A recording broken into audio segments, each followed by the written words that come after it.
This is the Pierre Berton Show. Bruce Lee, Mandarin Superstar, production 1892, a recording December 9th, 1971, in Hong Kong.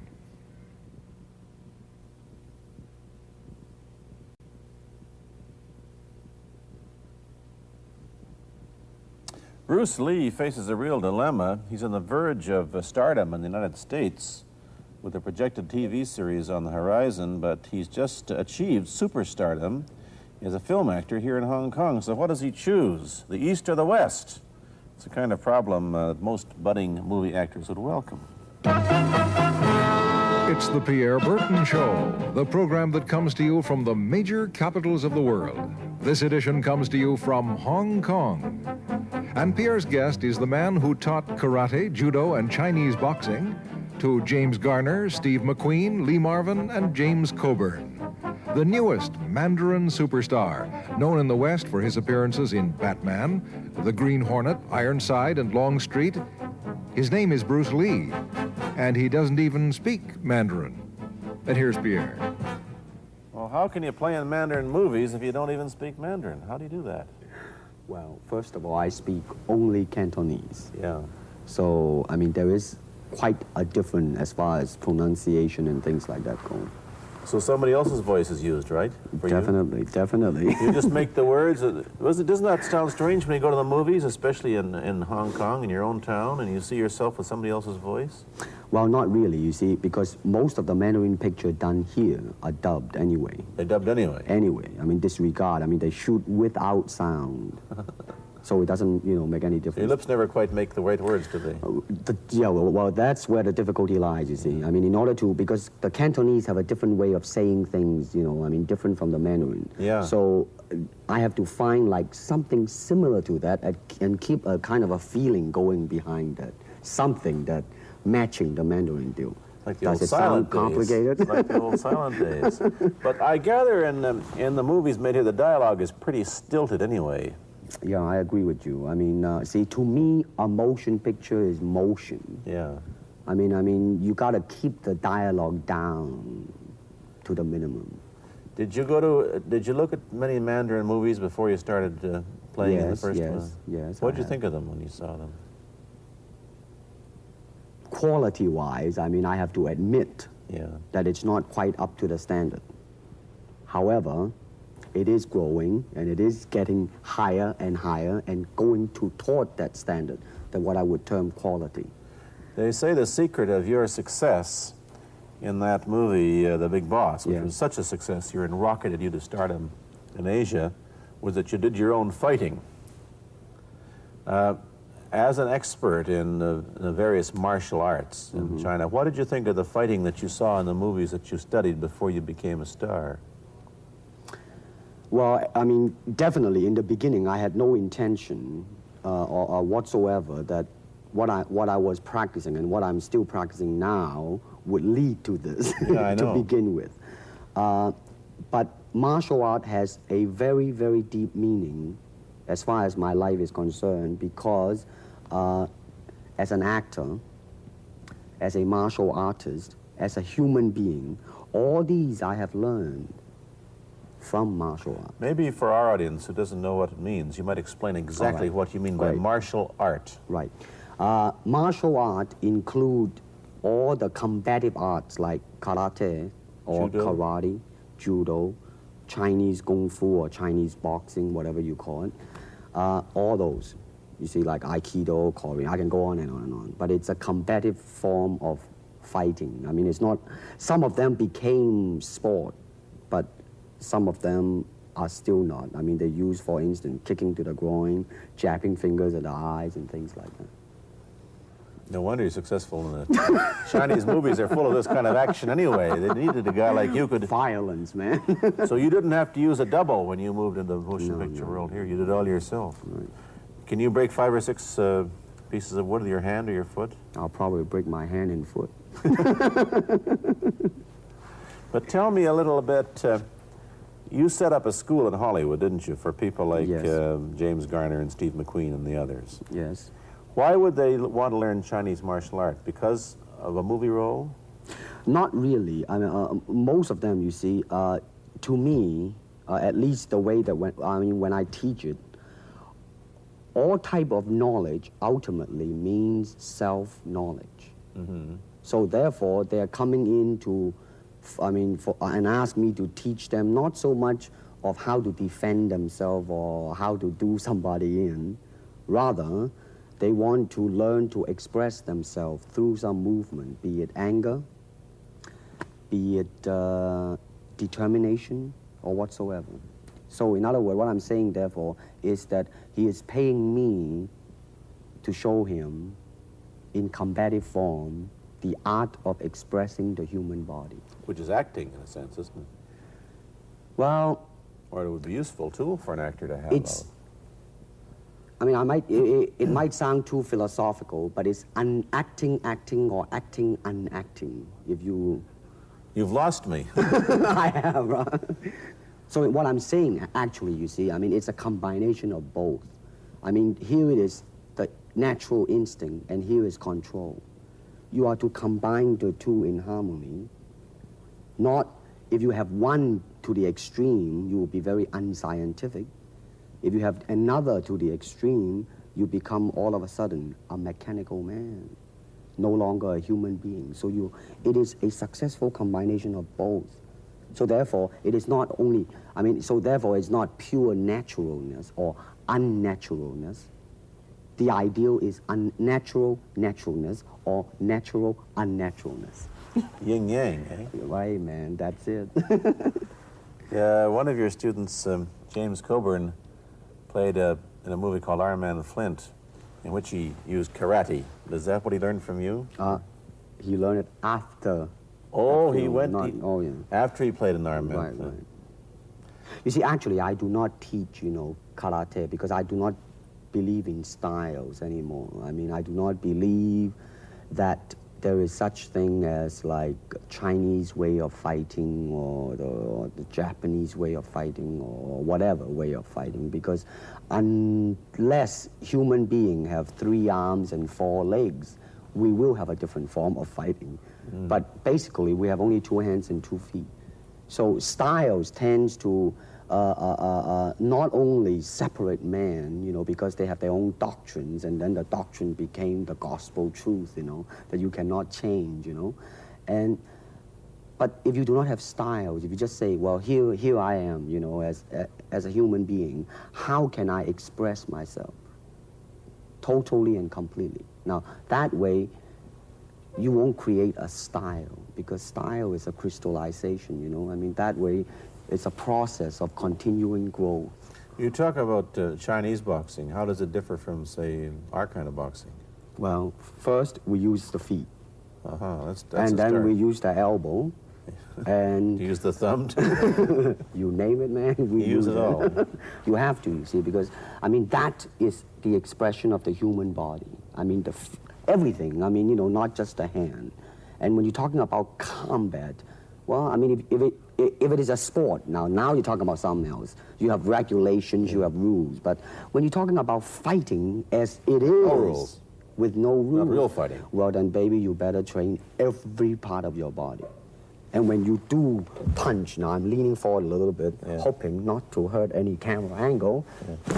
You got to put the whole hip into it and snap it and get all your energy in there and make this into a weapon. I don't want to tangle you in any dark that right now. You came at me pretty fast there. What is the difference between Chinese boxing and what we see these young men doing at 8 o'clock every morning on the rooftops in the parks called shadow boxing, which they're always... Well, actually, you see, that is part of Chinese boxing. It is. There are so many schools, different Everybody schools. here seems to be, going like this all the time. Well, that's good. I'm very glad. I'm very glad to see that, because at least somebody is caring for their own body, right? Yeah. That's a good sign. Well, it's a kind of a slow form of exercise, which is called Tai Chi Chuan. I'm speaking Mandarin just now. Yeah. Cantonese, Tai Chi Chuan, okay? I see. And it's more of an exercise for the elderly, not so much for the young. Give me a demonstration. Show me. Can you do a little bit of it? Just so the hand-wise is very slow. Oh, is it? and you push it out, but all the time you are keeping the continuity going, bending, stretching, everything. You know, suppose, you know, I mean, you just keep it moving. It's like a ballet dancer there. Yeah, it is. I mean, to them, you see, the idea is running water never grows stale. So you got to just keep on flowing. Of all your students, famous, James Garner, Steve McQueen, Lee Marvin, James Coburn, Roman Polanski, which was the best, who adapted best to this Oriental form of exercise and defense? Well, depending, okay? Now, as a fighter, Steve McQueen, now, he is good in that department because that son of a gun got the toughness in him. Yeah. I mean, see it on the screen. I mean, he would say, all right, baby, here I am, man. Mm-hmm. You know, and he'll do it. Yeah. Now, James Coburn is a peace-loving man. Yeah, I met him. Right? I mean, Yeah. you've met him. I mean, he's really, really nice. I mean, Yeah. super mellow and all that. I He mean, you is, know, yeah. I mean, now, he appreciates the philosophical part of it. Therefore, his understanding of it is deeper than Steve. So it's really hard to say. You see what I'm saying Yeah. now? I see. I mean, each one's I mean, it's different. So that's, I mean, depending on what you see in it. Interesting that we don't, in our world, and haven't since the days of the Greeks who did, combined philosophy and art with sport. But quite clearly, the Oriental attitude is that the three are facets of the same things. Man, listen, you see, really, to me, okay, to me, ultimately, martial art means honestly expressing yourself. Now, it is very difficult to do. I mean, it is easy for me to put on a show and be cocky, Yeah. and be flooded with a cocky feeling and then feel like pretty cool and all that. Or I can make all kinds of phony things, you see what I mean, blinded by it. Or I can show you some really fancy movement. But to express oneself honestly, not lying to oneself, and to express myself honestly, now that, my friend, is very hard to do. And you have to train. You have to keep your reflexes so that when you want it, it's there. When you want to move, you're moving. And when you move, you are determined to move. Not taking 1 inch, not anything less than that. If I want to punch, I'm gonna do it, man, and I'm gonna do it, you see? So I mean, so that is the type of thing you have to train yourself into it, to become one with the, you think? Yeah, this is very un-Western, this attitude. I want to ask you about your movie and TV career, but first we'll take a break. Then I'll be back with Bruce Lee. I've been talking to Bruce Lee mainly about the Chinese martial arts, which include things like Chinese boxing, karate, and judo, which is what he taught when he was in Hollywood. After he left the University of Washington, where he studied, of all things, philosophy, if you can believe that. He did, but that, perhaps you understand why the two go together from the first half of this program. And you can perhaps understand how he got into films. He knew a lot of actors, but I'm told that you got the job on the Green Hornet, where you played Kato the chauffeur, mainly because you're the only Chinese-looking guy who could pronounce the name of the leading character, Britt Reed. I meant that as a joke, of course. And it's a heck of a name, man. Yeah. I mean, every time I said it at that time, I was super conscious. I mean, really now, that's another interesting thing, huh? Let's say if you learn to speak Chinese. Yeah. And it's very, I mean, it's not difficult to learn and speak the word. The hard thing, the difficult thing, it's behind what is the meaning, what brought on the expression and feelings behind those words. Like when I first arrived in the United States, and I look at a Caucasian, and I really would not know whether he was putting me on, Yeah. or is he really angry, because we have different way of reacting to it. course. See, those are the difficult things, you see.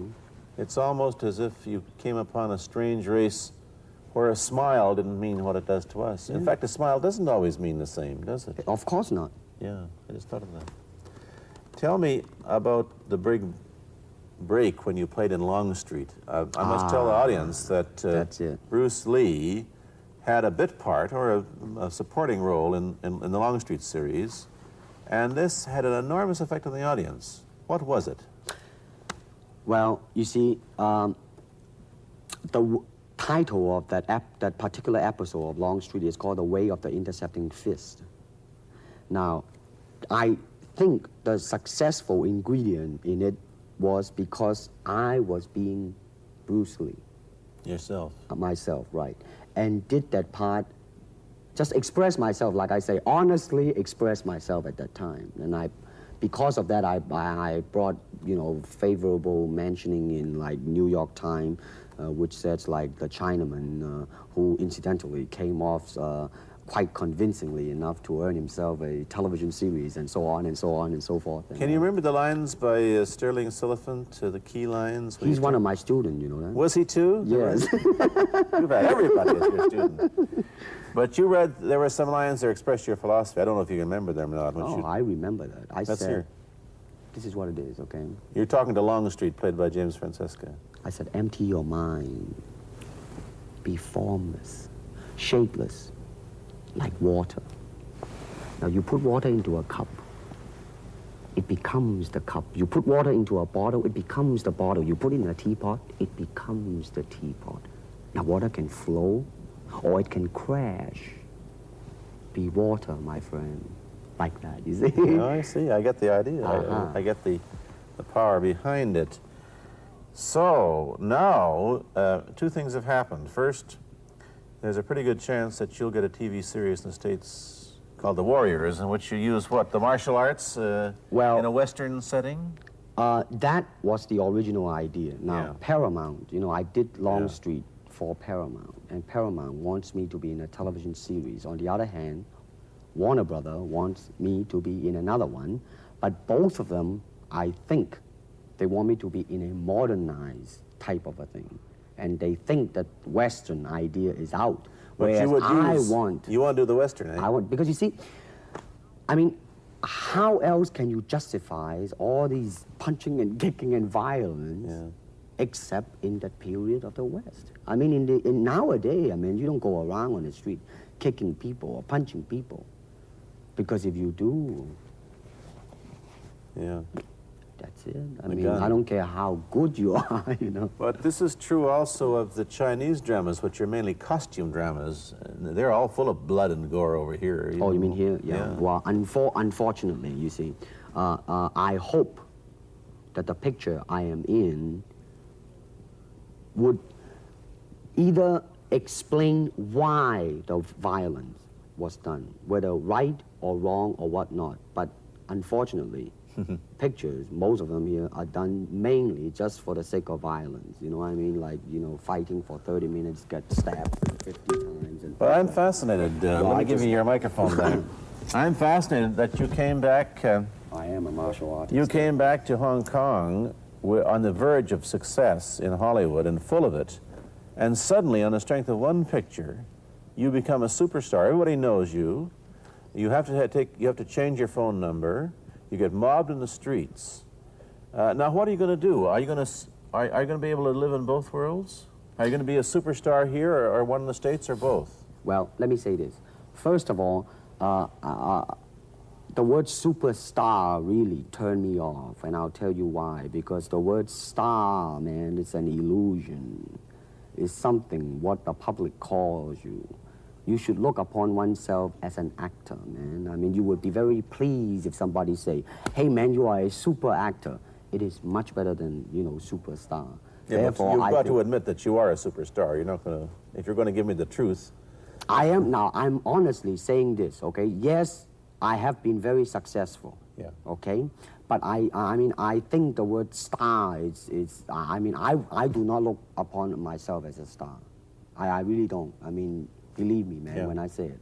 I mean, I'm not saying it because what are you going to do? Let's get back to the question. Okay. Are you going to stay in Hong Kong and be famous? Or are you going to go to the United States and be famous? Or are you going to try and eat your cake and have it too? I am going to do both because, you see, I have already made up my mind that in the United States, I think something about the Oriental, the true Oriental should be shown. Hollywood sure as heck hasn't. You better believe it, man. I mean, it's always that pigtail and bouncing around, chop, with the eyes slant and all that. And I think that's very, very out of Is it true that you were the first job you had was being cast as Charlie Chan's number one boy? Yeah, number one son, yeah. They never made a movie. No. They were gonna make it into like a new Chinese James Bond type of a thing. Now that, you know, the old man Chan is dead, Charlie is dead, and his son is carrying on. But they didn't do that. No. Batman came along, you see, because and then everything was started to be going into that, you know, that kind of which you were in. But by the way, I did a really terrible job in that, I have to say. Really? You didn't like yourself? I didn't see it. Let me ask you, however, about the problems that you face as a Chinese hero in an American series. Have people come up in the industry and said, well, we don't know how the audience are going to take a non-American? Well, such question has been raised. In fact, it is being discussed, and that is why The Warrior is not going to be on. I see. You see, because unfortunately, such thing does exist in this world, you see, like, I don't know, certain part of the country, right? Where, like, they think that business-wise, it's a risk. And I don't blame them, I mean, in the same way, it's like in Hong Kong, if a foreigner come and became a star, if I were the man with the money, I probably would have my own worry of whether or not the acceptance would be there. But that's all right, because if you honestly express yourself, it doesn't matter, see? Because are you, how about the other side of the coin? Is it possible that you are, I mean, you're fairly hip and fairly Americanized. Are you too Western for Oriental audiences, do you think? Oh, man, like, how? I have been criticized for that. You have, eh? Oh, yes, definitely. So. Well, let me say this. When I do the Chinese film, I'll try my best not to be as American as I, you know, have been adjusted to for the last 12 years in the States. But when I go back to the States, it seems to be the other way around. You know what I mean? You're too exotic, eh? Yeah, man. I mean, they're trying to get me to do too many things that are really for the sake of being exotic. You understand what I'm trying to say? Oh, sure. So it's really, I mean, it's when you live in both worlds, it brings its problems as well as its advantages, and you've got both. Time to go to a commercial. I'll be back in a moment with Bruce Lee. Let me ask you whether the change in attitude on the part of the Nixon administration towards China has helped your chances of starring in an American TV series. Well, first of all, this happened before that. Yeah. But I do think that things of Chinese will be quite interesting for the next few years. I mean, not that I'm politically, you know, inclining toward anything. You know, I understand that. I'm just wondering. But I mean, once the opening of China, you know, I mean, that it will bring more understanding. Yeah. More things that are, hey, like different, you know? And maybe in the contrast of comparison, some new thing might grow. So therefore, I mean, it's a very rich period to be in. I mean, like if I were born, let's say, 40 years ago. Yeah. If I have a thought in my mind, I said, boy, I'm gonna star in a movie or star in a television series in America. Well, that might be a vague dream, but I think right now, maybe, man. You still think of yourself Chinese, or do you ever think of yourself as North American? You know what I want to think of myself? As a human being. Because, I mean, I don't want to sound like, you know, as Confucius say, but under the sky, under the heaven, man, there is but one family. It just so happened, man, that people are different. Okay, we got to go. Thank you, Bruce Lee, for coming here. Thank you for watching. Thank you. You've been watching Bruce Lee on The Pierre Burton Show, a half-hour program of conversation, opinion, and debate. This is Bernard Cowan speaking.